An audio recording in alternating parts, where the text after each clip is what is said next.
अब हम देखेंगे मेटल्स और नॉन मेटल्स के यूजेस क्या क्या होते हैं। तो मेटल्स का यूज़ तो हमें जनरली पता ही है कि मशीनरी में, ऑटोमोबाइल्स में, एरोप्लेन्स में, ट्रेन में, सैटेलाइट्स में, इंडस्ट्रियल गैजेट्स और बहुत सारी चीज़ों में मेटल्स का यूज़ किया जाता है। और ये जो नीचे के यूजेस दिए हैं that are the non metal uses. तो नॉन मेटल का यूज़ हमारी डेली लाइफ में हम बहुत सी जगह देख सकते हैं।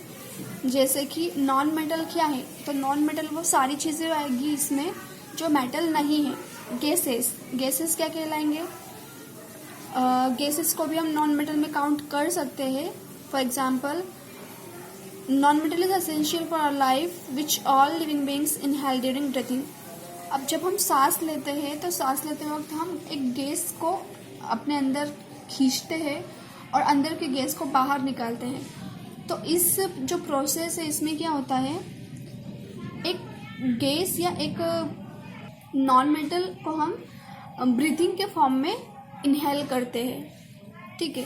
Non metals used to fertilise to enhance the growth of the plants. अब नॉन मेटल्स जो फर्टिलाइजेशन के लिए हम प्लांट्स को प्रोवाइड करवाते हैं, चैप्टर फर्स्ट में ही दिया हुआ है कि क्या क्या देते हैं। तो this are also called non metals. Non metals use to water purification process. पानी को प्योर करने के लिए भी नॉन मेटल का यूज़ होता है। अब नॉन मेटल वो कौन सा नॉन मेटल है जिसका यूज़ वाटर प्योरिफिकेशन में होता है? सो दिस इज क्लोरीन, जो कि बैक्टीरिया को मारता है। ये भी ऑब्जेक्ट के लिए इम्पोर्टेंट है। Chlorine uses for the water purification. Next, non metal used in a purple coloured solution which is applied on wounds as an antiseptic. एक पर्पल कलर का सॉल्यूशन होता है जो कि नॉन मेटल होता है, जिसका यूज़ घाव को ठीक करने के लिए या फिर घाव पर जो जर्म्स है उसे हटाने के लिए एज ए एंटीसेप्टिक उसका यूज़ किया जाता है। तो वो क्या है? तो वो होता है आयोडीन, या फिर उसे टिंचर भी कहते हैं। तो ये भी आपको ऑब्जेक्ट के लिए याद रखना है।